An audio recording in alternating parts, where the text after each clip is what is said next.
Good day, Holy Shooters. It's Jason here, welcoming you to a special edition of Holy Shoot, a wrestling podcast. This is the first in a planned series of interviews with women of wrestling that I'm conducting over the coming months. Over this series of special shows, you will hear from a mix of women wrestlers, women fans, and women that work in the industry as we look to shift that commonly held misconception that women don't like wrestling. Pretty much every podcast that you listen to about wrestling has male hosts, talking to male wrestlers with calls from male fans. Let's see if we can shift that balance a little bit over this series of podcasts, which are tied to a wider series of articles that will also be published in the near future. Together this series will be known as Hit Like a Girl, and you'll be hearing more about this soon. In this first episode we talk to Heather Bandenburg, a wrestler and referee who appears on shows for Eve, Lucha Britannia and Burning Hearts across London and the UK.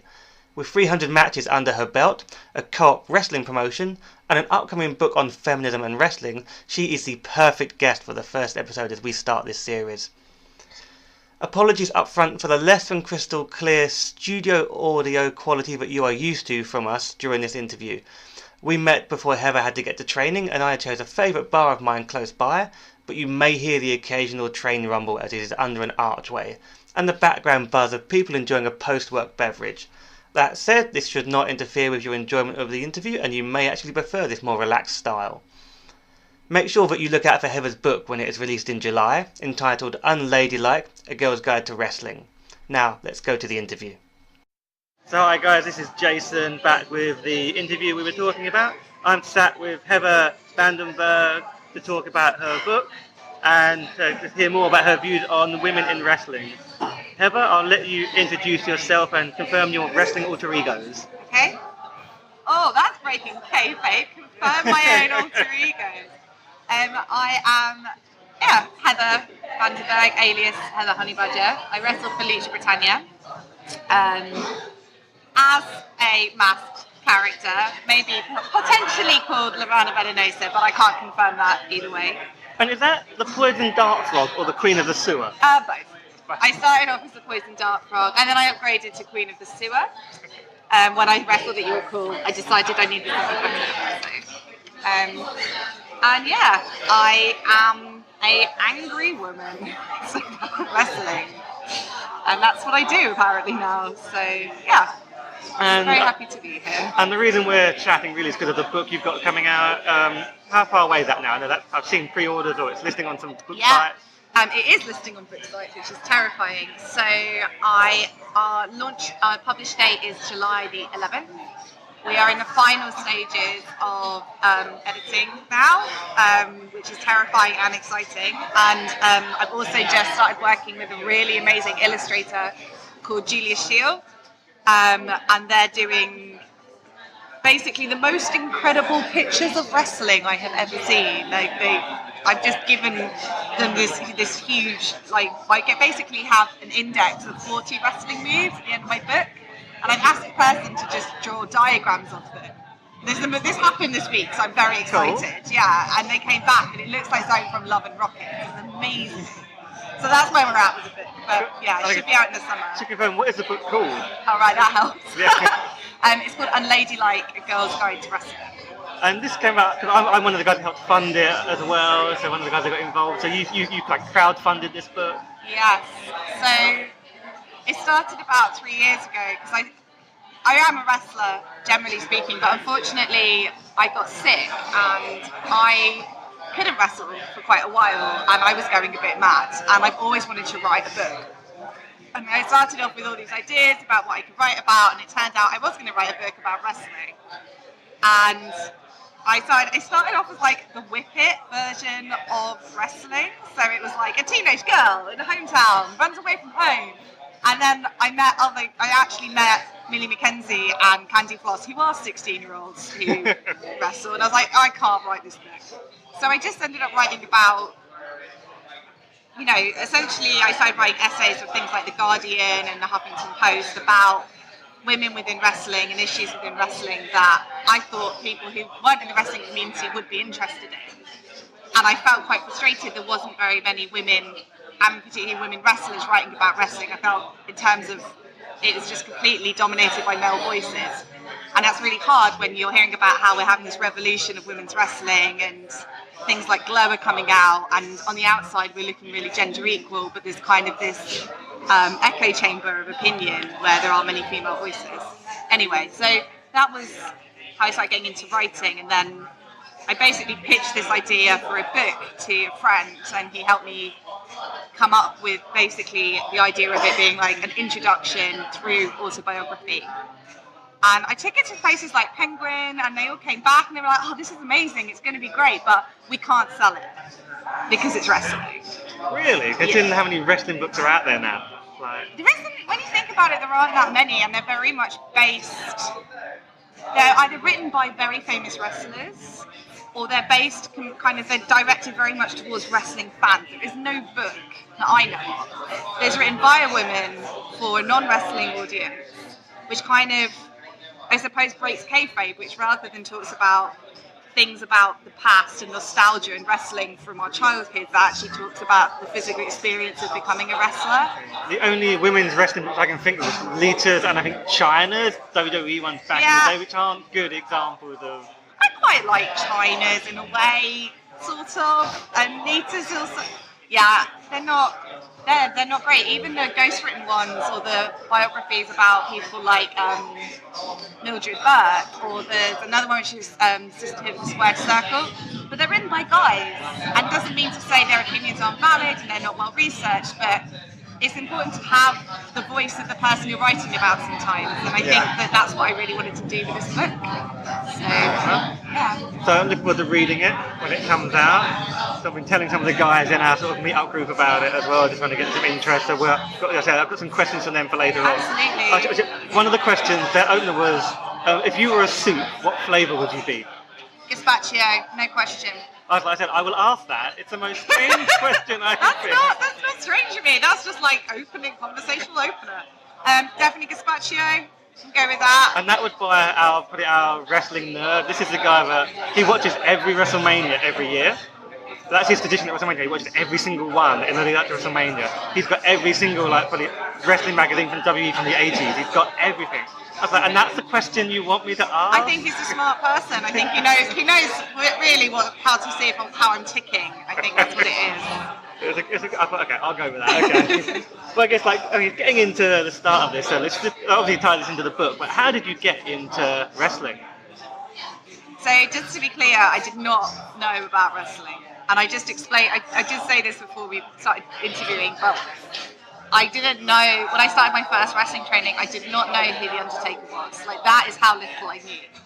I used to do stand-up comedy, and I did a gig at the gallery once, the Resistance Gallery, where Eve is, and Lucha Britannia, and Gary Vanderhorn, the guy who owns it, was like, oh, you clearly don't mind making a fool of yourself. Do you want to come to a free training session? We need more women to become wrestlers. And I was like, okay, sure. And I can't tell you more than that. Me and my best friend went. When was this? How long ago? 7 years ago. 7 years ago. Okay, so that was the start. It was me and my best friend Becca, who we both hated exercise. We didn't even own jogging buttons. We both had our pajamas, and we turned up. And we were sort of terrified because it wasn't like the school now, which London School in Lucha Libre is very open to anyone who wants to come. It was like people who had to know about wrestling came. But everyone was so nice and trained. Everyone was so friendly and everyone was so encouraging. And if you're a woman, you generally spend your entire life being told not to take up too much space and not to make too much noise. And if you're in sports, at school you're kind of told you should do netball and maybe football if you're lucky, and gymnastics. But then most women just leave not with like a sense of kind of doing it for themselves in any way. And it's almost like an exercise in secret. Yeah, and I mean, that's it. The whole point of wrestling is, yes, you have to be ridiculously fit, but it's so freaking fun. And I had never play fighted before in my life. Play fighted, that's not the correct verb. Play fought in my life. And I suddenly had this thing where it's like, yes, you can fall over and be clumsy and be loud and be a character and be strong and it's good to be able to do these things. And I was just addicted. So that was it. 7 years I've been going every single week. So that was it. So one of my questions was going to be like, did you watch wrestling as a kid and what's your first wrestling memory? But the answer to that is no. No, I do have a memory of wrestling. My friend Karis Evans, right? She had the computer game of a WWF computer game. What console was it? N64. So No Mercy, maybe? The classic. It was probably the classic No Mercy. But I remember I wasn't allowed to, because it was like her and my brother, I wasn't allowed to play the actual game because I was so bad at it. I was allowed to design costumes. However, Karis she was a proper tomboy and she stole a boy's football in the playground and he gave her a stone cold stunner and broke her collarbone. Ooh. And then wrestling was banned. That's my only childhood memory of wrestling. Wow. So I went from that to, oh yeah, sure, I'll try it. And that's where I am today. God, that's pretty out there. So, based on what you said, you didn't have wrestling as a kid, or very limited. You got into wrestling almost by accident. Yes, completely by accident. So how did this progress from doing your first session to wrestling? How did that all come along?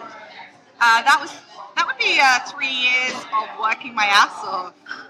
It did not come naturally to me because not only I'm dyspraxic, so falling over I'm great at, picking people up great at, telling left from right not a thing really. So I kind of had to start from scratch physically, but I had to learn everything about wrestling. Like, if people say, oh, do a stunner, I didn't know what a stunner was. I can tell the story now, it's funnier because I know what a stunner is. So I started at London School of Lucha Libre, and it just was bare bones, learning to bump, learning to roll, learning to do characters. I was going to say, like, a lot of people watch like the first season of Glow, and they all go through that in terms of, was it similar to that, or was it very different in the real world? There are some parts that is really funny, and one thing I really like about Glow is they didn't all suddenly become great, like they all suck, and I think that that's completely correct about wrestling.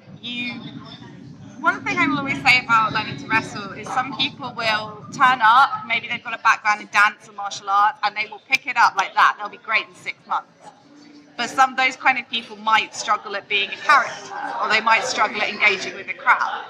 I had the opposite problem. From day one, someone could be like, oh, do a promo as a box of chicken and how you want to take down vegans.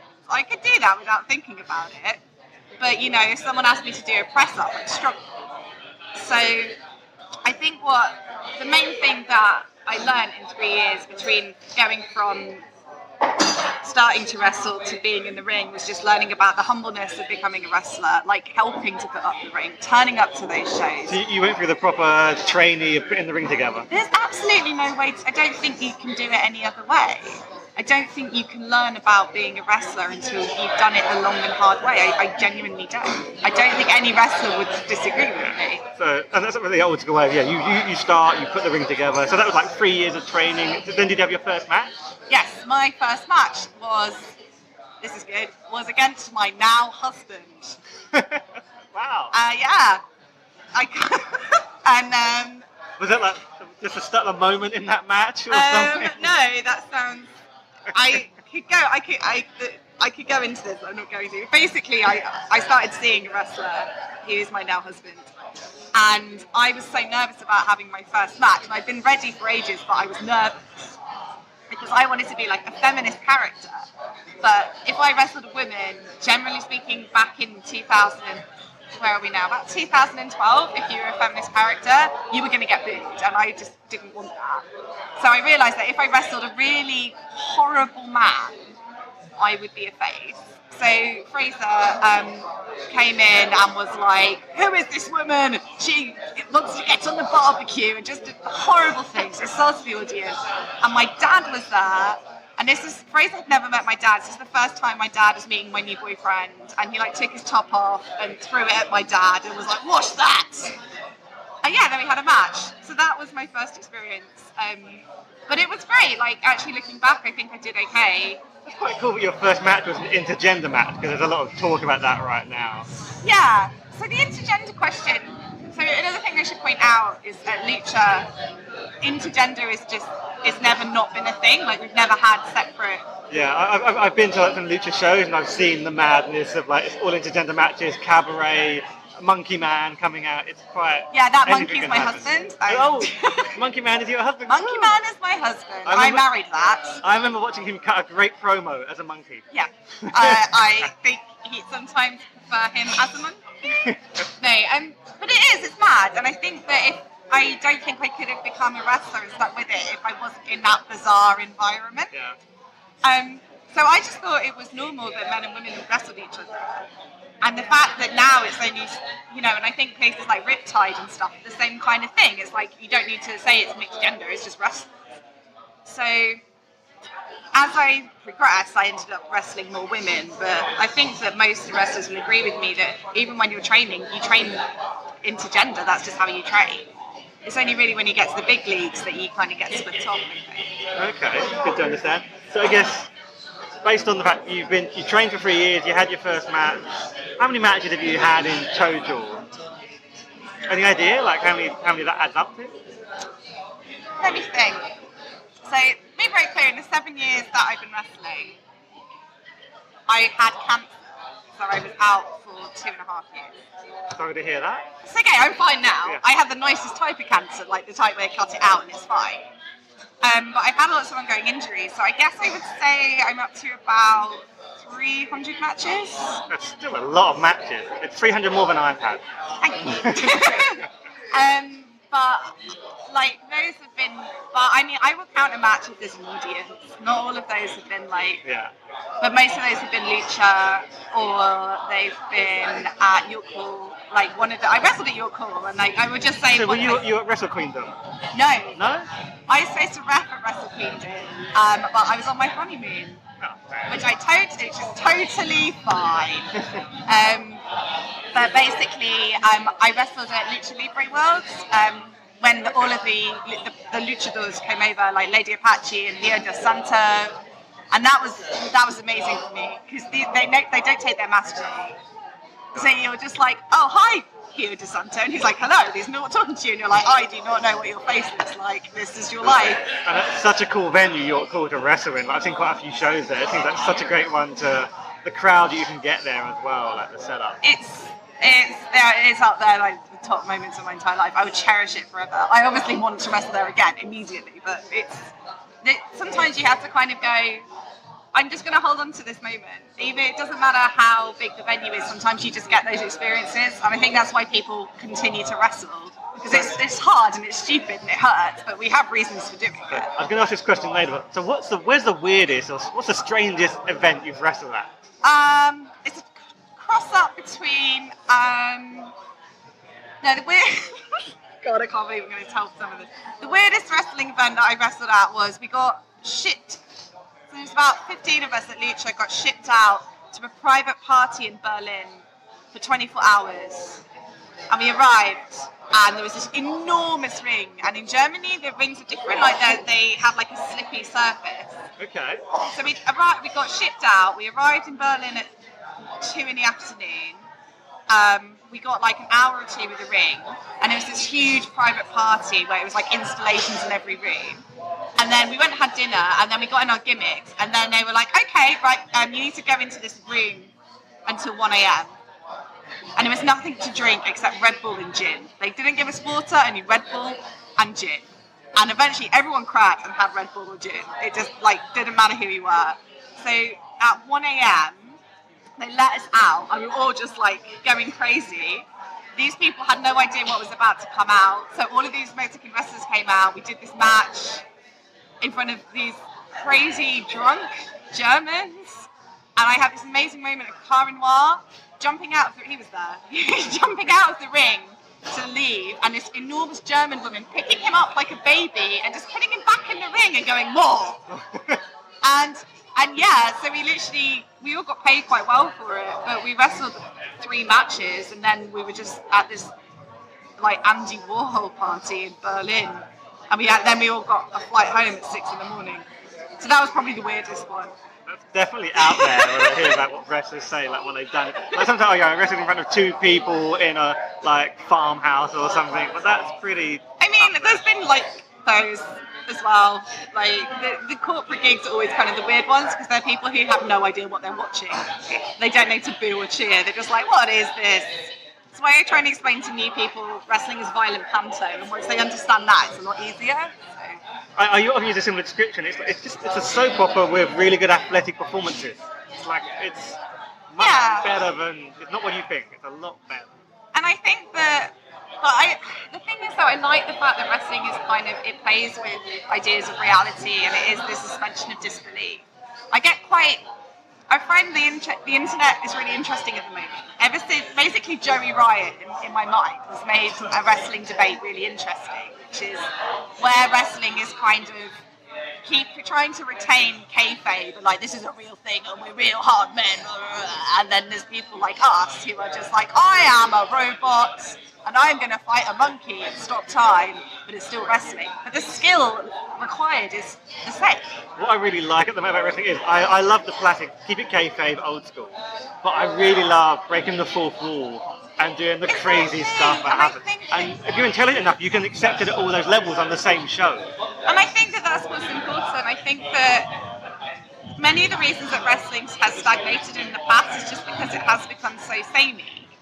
And it's like you're not going to cheer or boo people if their gimmicks are similar, they don't look crazy or wacky, or you're not going to go into a show if you're just going to see the same moves.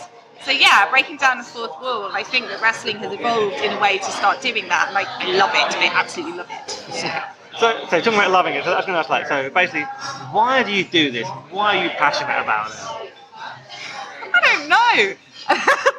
It's hard to explain, but like, it's just something you do, but... My whole book is trying to answer this question. It's trying to explain to people why. And what's that book called? Unladylike, A Girl's Guide to Wrestling. We've got to get that in there a few times. That is one of the reasons why I wrote Unladylike, is because I myself have been trying to figure out why I love wrestling. I gave up. I've stopped wrestling twice because of health or because of life commitment. And I say it loads of times in my book. Wrestlers can't retire. We find it impossible until you literally, look at... Ric Flair, Terry Funk, they're the classics, aren't they? I think Terry Funk's retired 300 times, I think. Exactly, and you would think it's just like these big guys that have got something to, they've got the money and the grandeur and it's been their life. Absolutely not. I trained under Greg Burridge. Greg Burridge has retired a million times as well. And he will still get, if he feels, but then eventually, like once or twice a year, he'll just need to get back in the ring. And I can't really explain it other than it just gives you the chance to completely forget who you are for a bit, which makes this all sound a bit crazy, but it's completely freeing. And I think for a woman as well, to suddenly be able to suspend people's disbelief, control them in the way you want to, and be this strong superhero, why would you not want to keep doing that for as long as possible? So you generally wrestle like in London. You've had your trips to Berlin and other places we've talked about. Have you done anything in the US? I have not wrestled in America. In fact, I had a booking on my honeymoon to wrestle in America, but it got cancelled. So luckily I didn't have to bag my entire gimmick, which would have just me. I would love to wrestle in America. I'd love to wrestle in Mexico or Japan, but you to get overseas and stuff, I've had it lucky. You have to work. You have to accept that you have to go over and pay your own way and that kind of thing. And I think that level of commitment, it's incredibly admirable. I'm hoping this book will at least take me to America for some reason. I don't know, to talk about it or something, but we'll see. I mean, in your head, do you want to wrestle on a big show like, say, WrestleMania? Is that something you can imagine, or is that just like, no, that's not where you want to go? No. I think another reason why I wrote Unladylike is the celebration of unfamous wrestlers. We are a incredibly important breed. And I would say, having trained as a wrestler for 7 years, 1 in 100 trainees will get as far as having their first match. Really? It's like that high turnover. So, you can think of all these amazing indie stars or people who are completely underrated and undiscovered. And they still do it because they love it. Even if we accept maybe we're never going to get to WrestleMania, we do it for other reasons. And I think I never started, because I didn't watch wrestling as a child, I never had like this pinnacle of success was pointing at the side. I never had that. The pinnacle of success for me was being on Lucha, and then I did that, and now I don't really know where the next pinnacle is for me. But I think that, you know, there has to be other reasons, and I hate the idea that you kind of have failed as a wrestler unless you get on TV or make it to the network or whatever, because it's just not true. There's so many great wrestlers that have been and gone in the ring that have not had half the screen time or recognition, but people will always go down in people's memories as being amazing wrestlers. And I think another thing in Unladylike was, while I was researching women wrestlers, you know, I'm looking at people like Lola Gonzalez and Shigu Nagoyo and Klondike Kate. You know, these women were never on the WWE. Well, Shigusa was eventually, but like once. And the fact is that the impact that they had and their skill, it translates even though they never got on that big screen. And their stories need to be told. In fact, I think more so just to give you a better idea of what actually drives people to be wrestlers. It's easy to say you're doing it for money and fame. What if you are never going to get those things? Why else would you do it? And that's what the book's about. So I'd imagine, switching gears a little bit, imagine in the book you probably talk about the whole what will react to you being a wrestler in terms of I think you touched on the preview you did in terms of like on your way to matches, explaining what you're up to at work. I guess start with how do men react when they when you say and women as well? How do they react? Like people you work with or just generally people you know when they find out you're wrestling? So I don't know whether it's just because I love it so much, but I can definitely say I've got both my last job interviews. I've got the job because I'm a wrestler. Well, people ask you like, oh, what do you do outside of work? Oh, I'm a wrestler. What? There you go. I had my last job, my current job, I had the interview a week after Glow came out. So. Oh, so that. Yeah. And other stuff as well. The way people react when I tell them I'm a wrestler is just, you know, it doesn't matter if they're men or they're women. They'll go, really? You? And I'll go, yeah. And they'll go, you don't look like a wrestler. That's the next bit, which is always lovely to hear because, you know, I don't know if it's because I have a vagina or because I'm a size 12. I don't know why I don't look like a wrestler, but apparently I don't look like one. And then they'll go, oh, is it real? So those are the three questions without fail that people will ask. What's your answer to is it real? That's the classic one. It depends how much I like the person. If they're saying oh, it's all fake, isn't it? I'll just go, yeah. Or I'll say, well, no, you can't really have someone through it. I'm like, well, imagine if you're standing in a ring in front of 200 people in your pants, and then another giant person jumps off a 6-foot turnbuckle, and you have to get kicked in the face by them without getting hurt. And they go, yeah, and I go, so yeah, it is real because it hurts. And then I'll leave it. But the fact is that people are interested about the nuances of the reality of it. I will talk to them as long as possible, really. But usually I'll just be like, no, it hurts, it's real.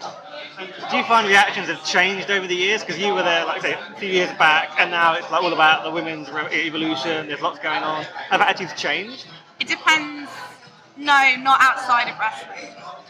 What about within wrestling, like in terms of like, be it men or promoters or fans? Is there like a change there? I think yes. I think that promotions now. I obviously won't name names. There are promotions now that are having women's champions, which have definitely, when I started, said we do not book women because they're women. And when I started, it was completely normal to have that, and it was completely normal to. As soon as you announce to another wrestler, oh, I'm a woman wrestler, they'll go, oh, right. As if to say, you're not going to be good immediately. But to be honest, the main thing I find about speaking to particularly wrestling fans And this isn't me trying to target people with the same brush. It's just my experience since I've been talking about wrestling and writing about it and having my opinions about it. It's quite often male fans will explain women's wrestling to me, which I find quite hard, because there's a conversation where you discuss things, and for the most part there's those, but I have got memories of people talking over me, or when someone asked me about my book, answering for me, or just assuming that I'm not as knowledgeable about wrestling because I'm a woman. And I think other female fans that you talk to will say it's a similar thing. Wrestling has gatekeepers, I think, of knowledge. You'll generally, I think 99% of people I've met through wrestling are lovely. You're lovely. The people who listen to this podcast are likely to be lovely. But you've got the 1% who wrestling is theirs, and they don't want people. You have to qualify in order to be a proper wrestling fan, and I can't stand that. I've come across that more, I think, over the last couple of years because of the meet-up group and just going to more live events or just social media like Facebook groups. And you try and have an argument with someone, and before you know it, groups, let's post pictures of women in skimpy outfits from the Attitude Era, and they want to go back to that. It's like, dude, it's much better now. Why would you want to watch it? That's what I think. And the fact is that I get very frustrated that people who are kind of doing it as a jive, and they don't realise that women fighting for recognition, it's not something that's happened in the last 10 years. Women have been fighting for recognition as long as wrestling has existed. Women have been wrestling as long as men. It was illegal in the 30s for women to wrestle. The great Mae Young in half the states in America could not wrestle women or men, so she used to wrestle alligators because she was so good at wrestling. And that's the thing. People like that, I'm just like, you're picking arguments because it's easy and it's now. And just because you can name, every single wrestler that has ever main evented at WrestleMania, and you can name every single pay-per-view that Raw has ever had, it doesn't qualify your opinion to mean more. And I feel that is still a thing. This whole kind of gatekeeping, not seeing people as proper wrestling fans or proper wrestlers until they've crossed a certain level. It's not okay. What I've enjoyed lately, especially the people I know, just the Becky Lynch thing, and it's like I've got some friends that are insanely ecstatic, and they're very we're going to Mania, and it better be Becky v Ronda in the main event, or we're not going to be happy. And it's it's not that they're women. It's no, that should just be the main event. It's just the right way to go. And I think that this is it. I'm interested about wrestling, particularly the WWE, because it's having to do a full boomerang on itself. Because you had China, she held a freaking men's belt in the 90s. Yeah. There's many reasons why you can explain why and what happened as to why now the fact that they're so behind the rest of the wrestling world. I just think they are. They're trying so desperately to catch up. And I think you can hear what the fans want, but for some reason they're still trying to retain this small group. They seem to think their fans are all bigoted men. Yeah, the hardcore wrestling audience is just straight white guys in their 30s, I guess. That's the classic audience, and they apparently don't want women's wrestling. That's still the issue. I think that it probably is. I don't know if it is the issue. I think they're making it up. Yeah, I think there's definitely a hardcore group that does that, but there's so many more that want more than that. Yeah, exactly, and I think that it's changing. The big thing they will always argue as well to stop intergender wrestling or more women being on the wrestling is because of obviously Benoit and because of domestic violence. Yeah. And the whole fact that it does have it is a family show, it has a large audience of kids. They assume are men, boys, who they don't want to grow up thinking it's okay to hit women. But I'm sorry, I think as someone who is going to have a kid is thinking I hope my son, grows up to be slightly terrified of women that they could kick his ass, because I think that if more girls see these role models like Becky Lynch, the problem will solve itself. But I don't know, the WWE is a strange organisation. It's a family-run business. It just happens to dominate wrestling, which is also strange. Outside of WWE, there's lots of companies that are doing a lot, but one of the things that will stand out to me is New Japan doesn't have women's wrestling. No. And is that something that like offends you? Like you've got Stardom over there, which seems to be where all the women have to go. But it seems odd that New Japan still doesn't have the only women on their show are in skimpy outfits, basically. Yeah. In New Japan. I think for me it's really hard because if I can watch, obviously the ones where women are in skimpy outfits, I try and turn it off. If I watch a New Japan wrestling match, my face falls off because it's so incredible, and that's what frustrates me. Is because I'm like, I feel like I can't comment on it because I haven't met as many male wrestlers in Japan. I think the only guy I know that well is Ospreay. I know Ospreay quite well. And I'm the actual champion, the openweight champ. He didn't realise it. When I met him in Guildford, he gave me the belt for a photo. Yeah. So I figured I'm the champ. Yeah. And yeah, it's that easy in Japan. You just give the belt. Yeah, that's how it works. Great. Yeah. The way I feel is that it's difficult because on one hand, yes, the biggest wrestling company in Japan does not have women, and in fact goes further to objectify women. But the female wrestling industry in Japan has been and continues to be freaking healthy. Yeah. I mean, if you look in like years in like 1987, you know, there was a women's only pay-per-view. I think it was called something like Universe Egg. I don't know. It's the greatest pay-per-view of all time, in my opinion. They filled the Tokyo Dome. It was in front of 30,000 people. It was broadcast on live TV at like prime time, you know. And it wasn't like creepy men who were their fans. It was teenage girls. And I'm like, surely the wrestling community that can produce that can produce many things. So yeah, sure, New Japan. But at the same time, I think that it's in its own right, women and men have got their own promotions and they're doing different things. Maybe it's because in the UK, in America, because we've kind of stuck them together, they've not been able to be radical in their own way. When you think about it, apart from Eve and Bellatrix, in the UK there hasn't been any other female promotions, and I think only one female-owned promotion in the whole country. You compare that to America, you compare that to Japan, where in Japan you have things like AJW and Gaia and stuff like that. They're very female-centric places. I'm still not saying it. I would prefer there to be mixed gender everywhere, but I think you have to kind of also say it's all right to have single gender spaces. That's what I feel. I wanted to get your views on that because it just sort of stands out to me. But I don't watch a huge amount of New Japan, and then I watch like Wrestle Kingdom. It's like, there's no women at all on this show, and it's 78 hours long. Yeah, the fact it's 78 hours long, I can't. I put my hands up. I can't do Wrestle Kingdom. I just can't. Like, I find it hard enough to stay up for the whole Rumble. Okay, like that's. I'm sorry. Rumble was a slog, to be fair. The Rumble is always a slog. Rumble was my favourite show of the year. Okay, sorry.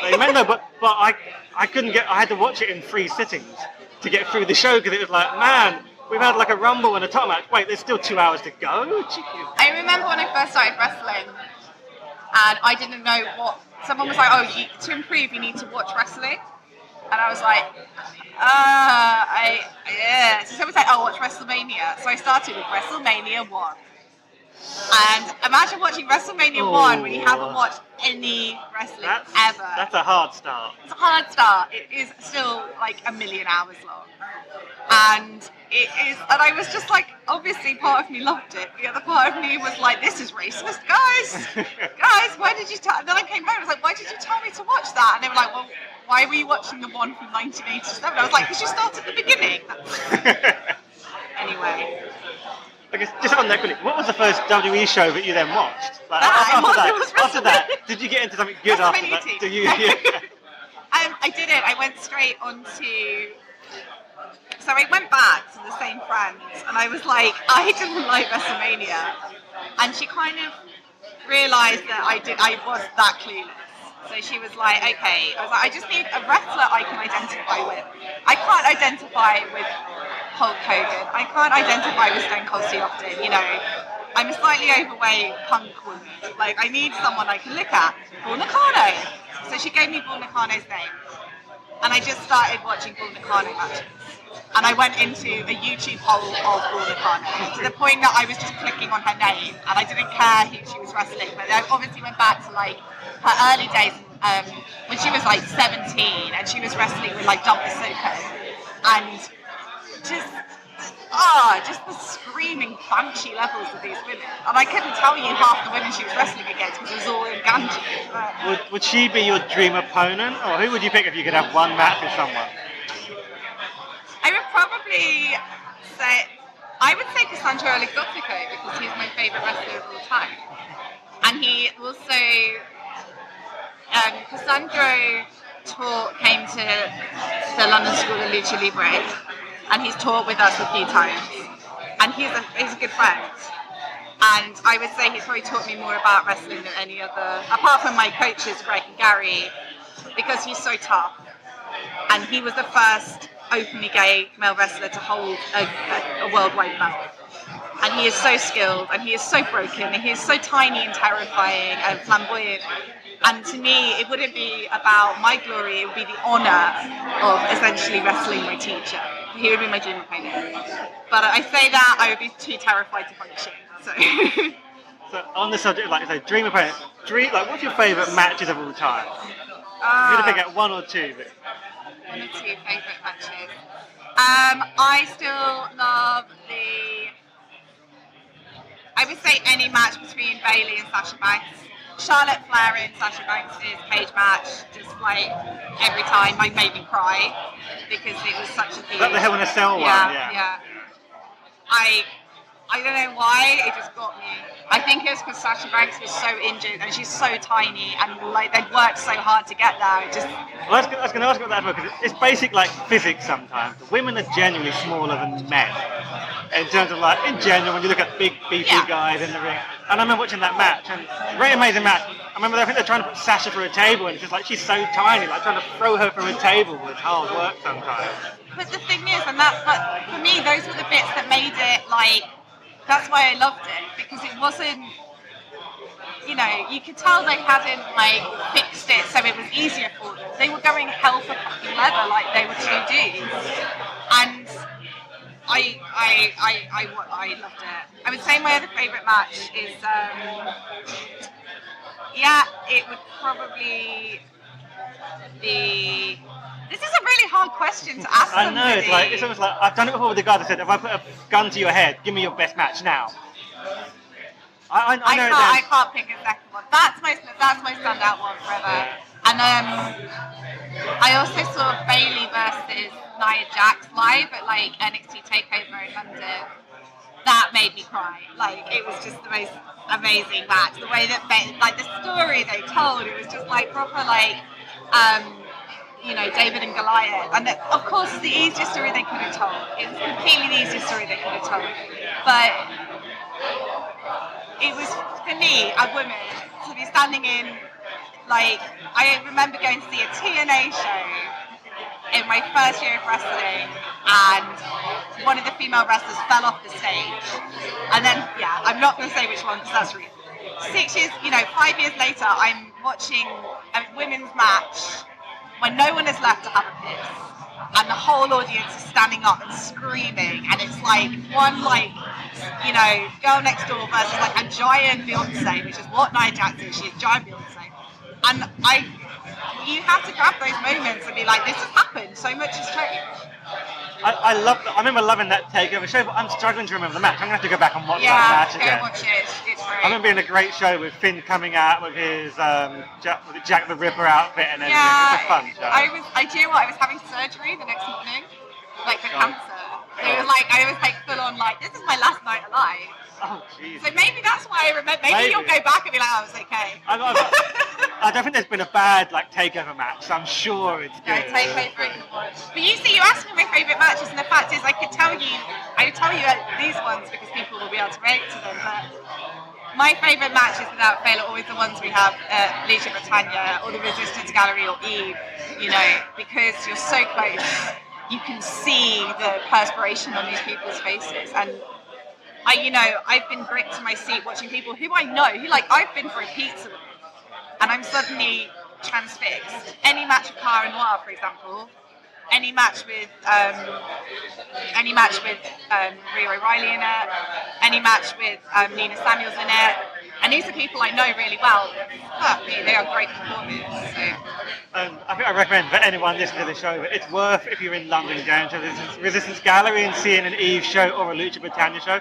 I think last time I went to one, we were there. I was like pretty much resting my beer on the side of the ring, and I look at one and Cassius is there, and I'm like, oh, that's Cassius, like basically bent over in front of me while I'm standing in the front row. You have to move out of the way so you don't get hit in the face. We had a few.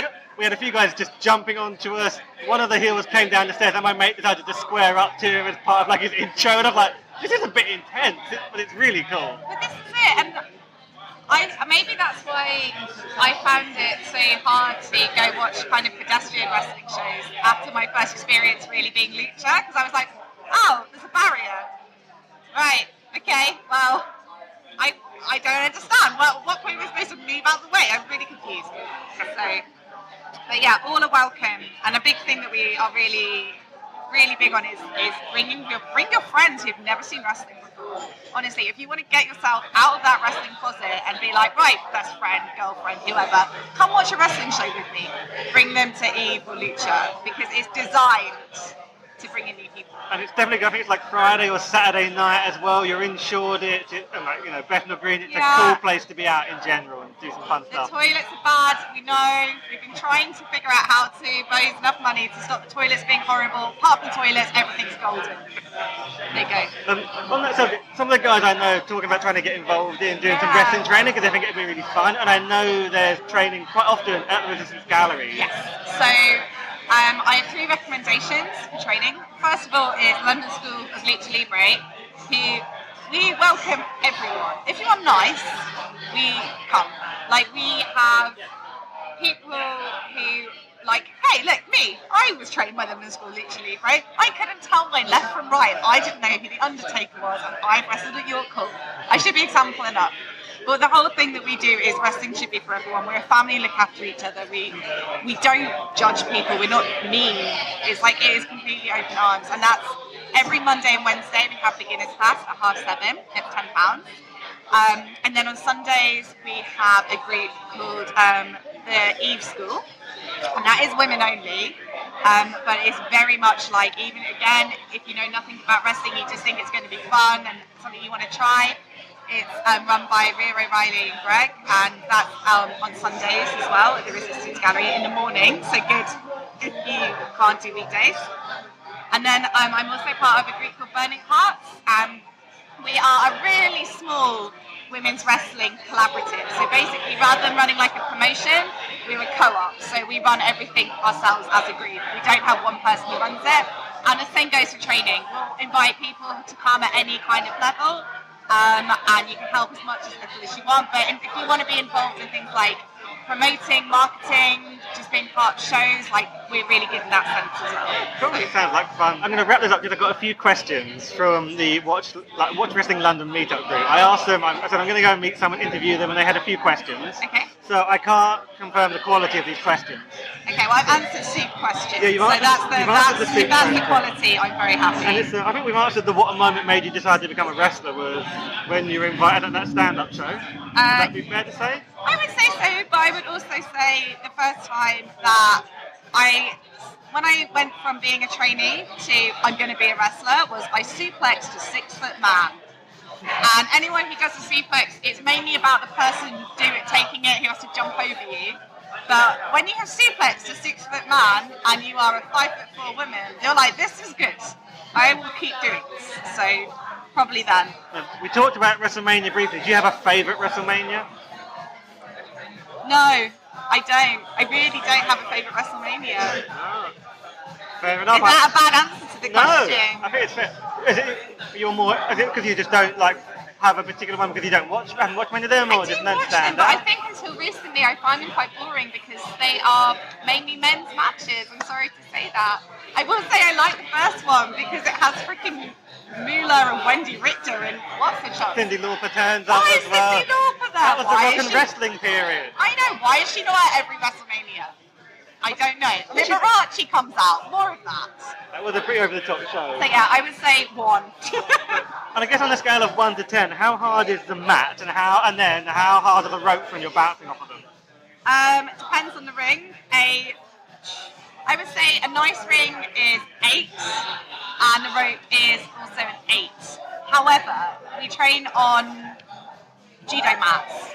That is a freaking 10, because that is a small, like a very tough foam between you and a concrete floor. That's a 10. So. Final question from the group. Does pineapple go on pizza? Yes. It's quite Stop unanimous. it. It's unanimous. It's unanimous. Stop hating on people. Let people put what they want on a pizza, guys. Come on. Pineapple goes on pizza. It's fine. Obviously don't put it on there with something disgusting like anchovies. Like, think about what you're doing. But yeah, ham and pineapple, like, the 90s would be a different era if that hadn't been a big part of my childhood. That's what I think. Wrestling wouldn't have existed for many people. I don't get why that question is so controversial. I don't. But maybe we're just open-minded people. Maybe. I don't know. To wrap things up, is there anything you would want to say to, I guess, any female fans or anyone thinking of becoming a female wrestler? First of all, please buy my book, and Ladylike, a Girls Guide to Wrestling. Okay. That's in July. In July. So we'll make sure we promote that. But the second thing is be vocal. It doesn't matter if you're a woman and you're a female wrestling fan, your voice is valid. And I know sometimes it can be hard if you're in a very male environment to have an opinion, but I'll hold on to it and write about it and talk about it and seek out women who also like wrestling, because they are out there. And to everyone, not just women, if you think you might want to try and be a wrestler, the hardest thing is walking through the door. And you'll know immediately if you're like, this is horrible, or you might be like me and be like, this is the best decision I've made. So do it. Thank you for your time this evening. I know you've got to get off and do some training. Yeah, I've got to go do some squats. So thank you. Thank you for your time.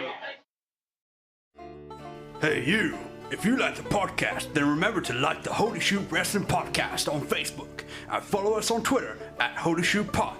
Do it now!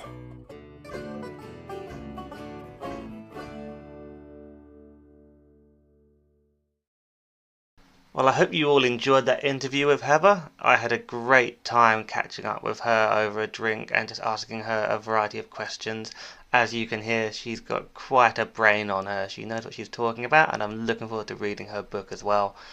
Before we go, I thought we'd also just have a quick listen to a song by Cheap Pop from their album In Gorilla. This is a song actually about Paige. It's called Oh Paige.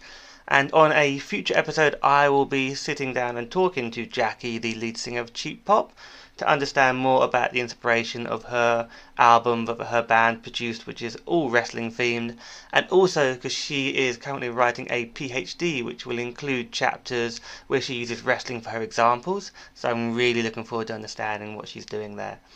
We will catch you next time, Holy Shooters.